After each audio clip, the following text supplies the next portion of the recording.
kelompok 8 ingin membuat video mengenai mata kuliah manajemen strategi dengan judul materinya yaitu penerapan strategi pada isu-isu dan penerapan strategi lead bank dan strategi SIM. Sebelumnya perkenalkan, nama saya Aryan Sajulukri. Nama saya Cahaya Lestari. Saya Siti Marwah Herdiati.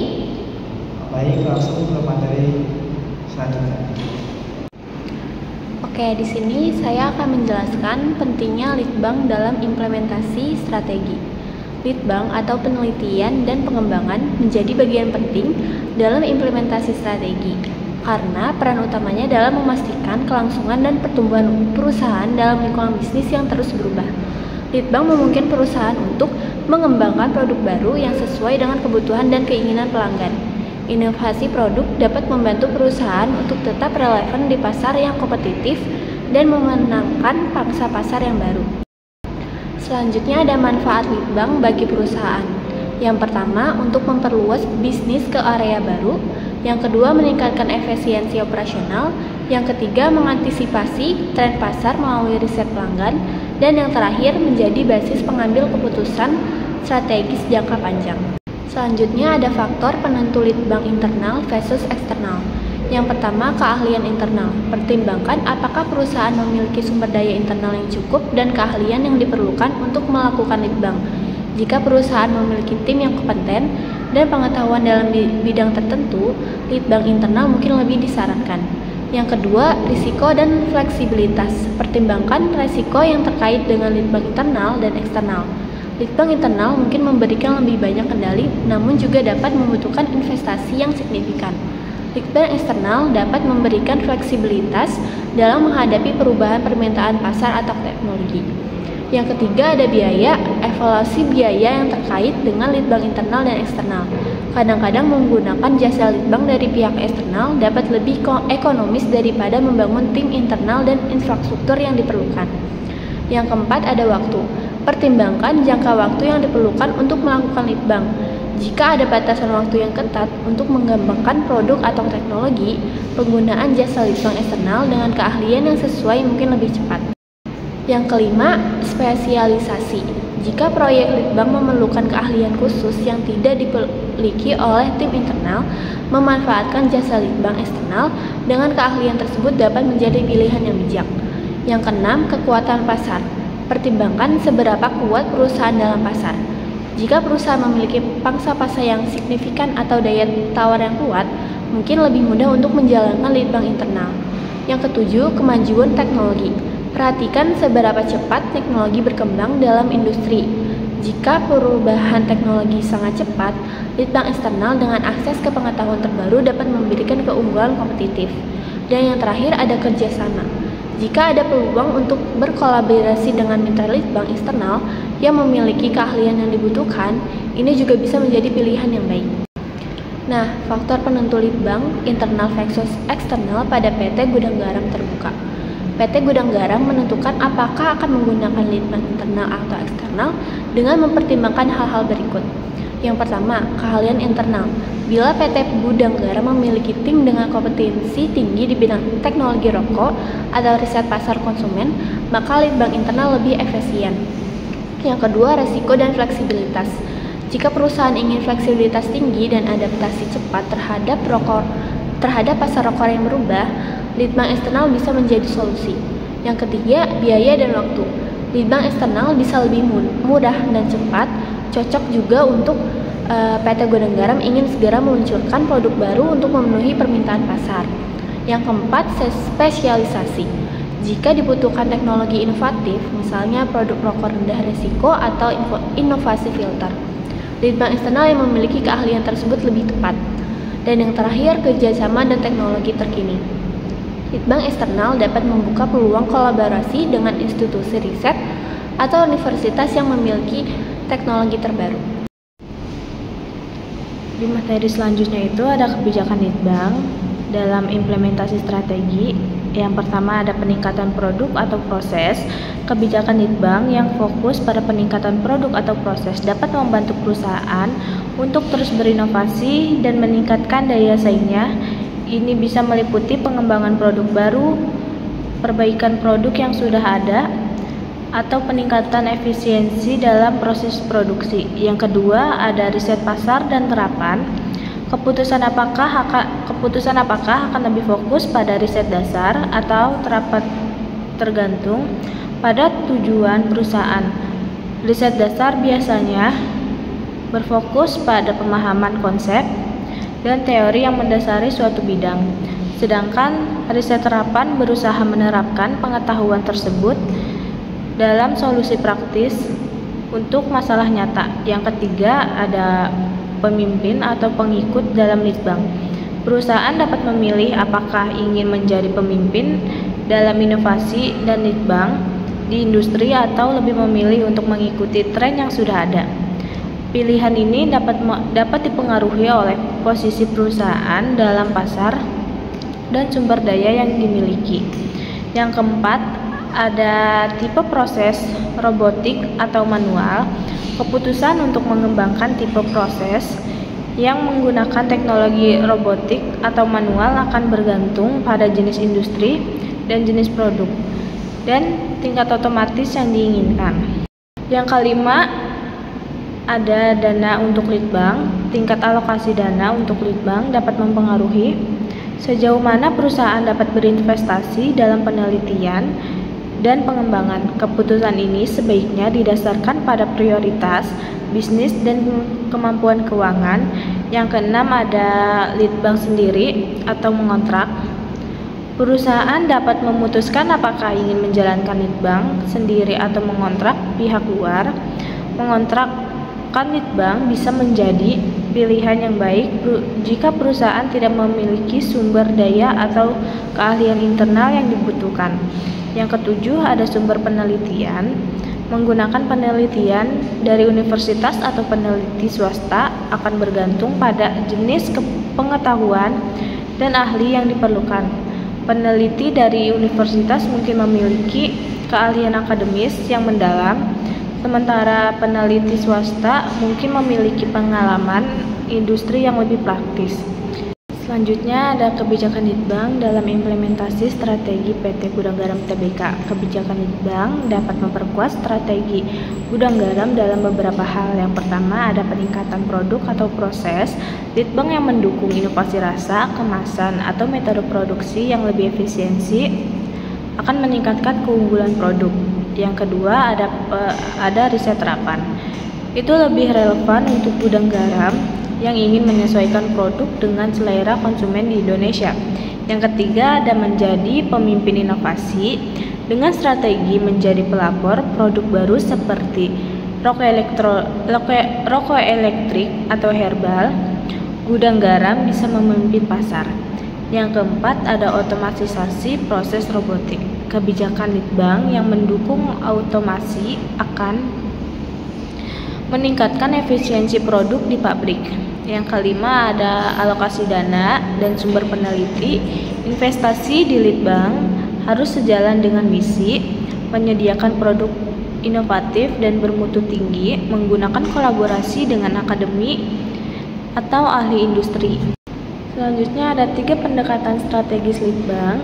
Yang pertama, menjadi perusahaan pertama dengan produk teknologi tertinggi. Pendekatan ini melibatkan inovasi dan peluncuran teknologi yang baru dan belum ada di pasaran. Ini bisa memberikan perusahaan keunggulan pertama dalam pasar dengan produk yang menghadirkan solusi baru atau fitur yang belum ada sebelumnya. Namun, pendekatan ini juga membawa resiko tinggi karena produk baru tersebut mungkin tidak diterima dengan baik oleh pasar atau pesaing, mungkin dengan cepat mengikuti dengan produk serupa. Yang kedua, menjadi peniru yang inovatif.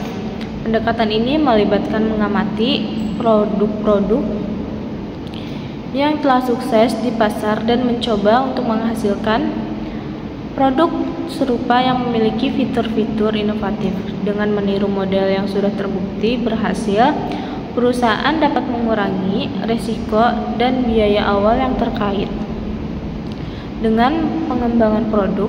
Namun, peniruan ini harus diiringi dengan inovasi tambahan yang membedakan produk tersebut dari yang sudah ada. Yang ketiga ada menjadi produsen biaya rendah. Pendekatan ini berfokus pada menghasilkan produk yang serupa dengan produk baru diperkenalkan, namun dengan biaya produksi yang lebih rendah. Dengan demikian, perusahaan dapat menawarkan produk dengan harga yang lebih murah kepada konsumen. Pendekatan ini bisa efektif dalam pasar yang sangat harga sensitif, tetapi perusahaan harus tetap mempertimbangkan kualitas dan nilai produk yang ditawarkan. Selanjutnya ada 3 pendekatan strategi litbang PT Gudang Garam Tbk. PT Gudang Garam dapat menggunakan pendekatan berikut dalam implementasi strateginya. Yang pertama ada inovator pertama, meluncurkan produk rokok yang baru dan belum ada di pasar. Misalnya rokok dengan teknologi pemesanan tembakau. Yang kedua itu ada peniru inovatif, mengikuti tren global seperti produk tembakau alternatif namun dengan modifikasi khas Indonesia. Yang ketiga ada produsen berbiaya rendah, menekankan biaya produksi untuk menjaga harga tetap kompetitif tanpa mengurangi kualitas. Baik, materi selanjutnya yaitu ada isu-isu sistem informasi manajemen atau SIM.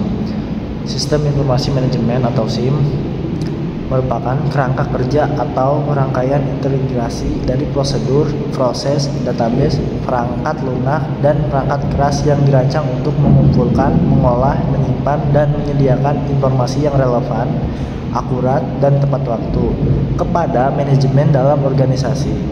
Tujuan utama dari sistem informasi manajemen atau SIM adalah untuk membantu manajer dalam pengambilan keputusan yang lebih baik dan mendukung efisiensi operasional serta pencapaian tujuan strategi perusahaan. Selanjutnya ada komponen utama sistem informasi manajemen atau SIM. Yang pertama ada data collection, yaitu SIM mengumpulkan data dari berbagai sumber di dalam dan di luar organisasi. Data ini bisa berupa informasi tentang pelanggan, transaksi, persediaan, karyawan, dan aspek lain dari operasi bisnis.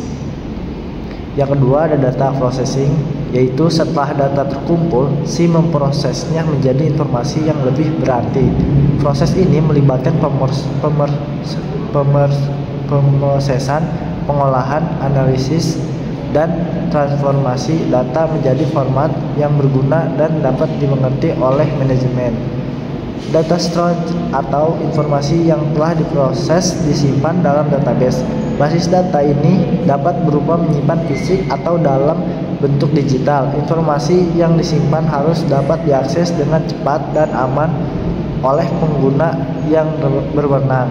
Yang keempat ada data retrieval, yaitu SIM memungkinkan pengguna atau manajer, staf, dan lainnya untuk mengakses informasi yang telah disimpan dalam database. Ini memungkinkan pengguna untuk mendapatkan wawasan yang diperlukan untuk pengambilan keputusan. Yang kelima ada reporting and analysis.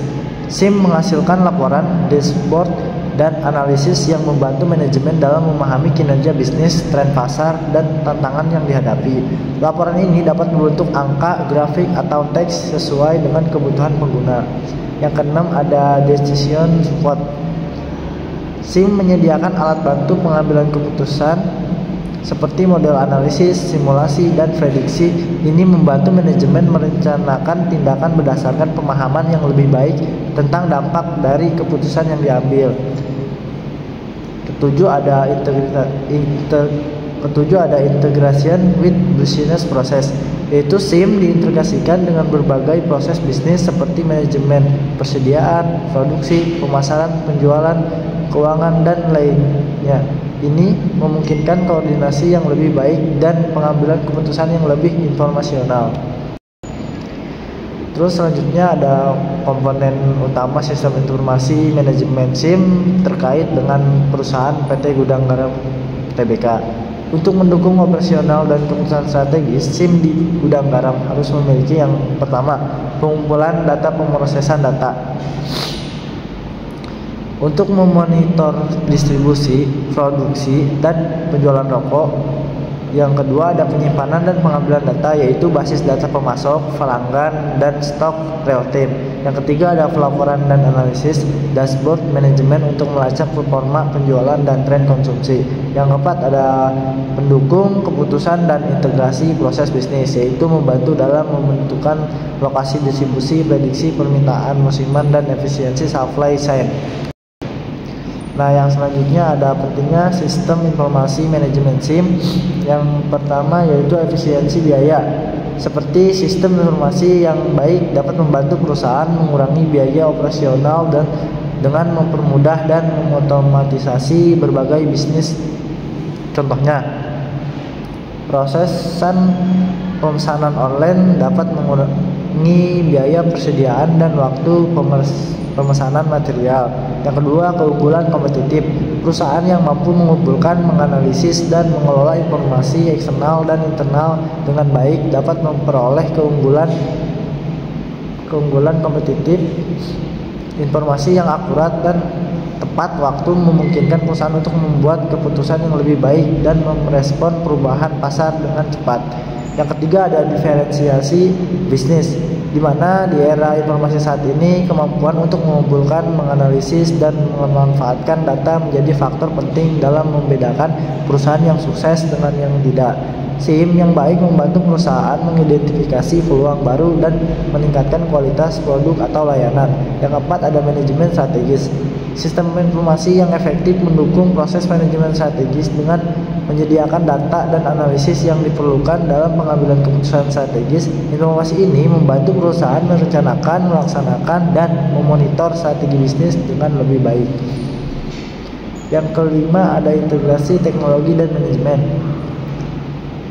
Pendekatan baru dalam pengembangan SIM dapat menyatakan keahlian teknis dari ahli komputer dengan visi manajemen senior. Ini memungkinkan pengembangan sistem yang tidak hanya efektif secara teknis, tetapi juga sesuai dengan tujuan dan visi strategis perusahaan.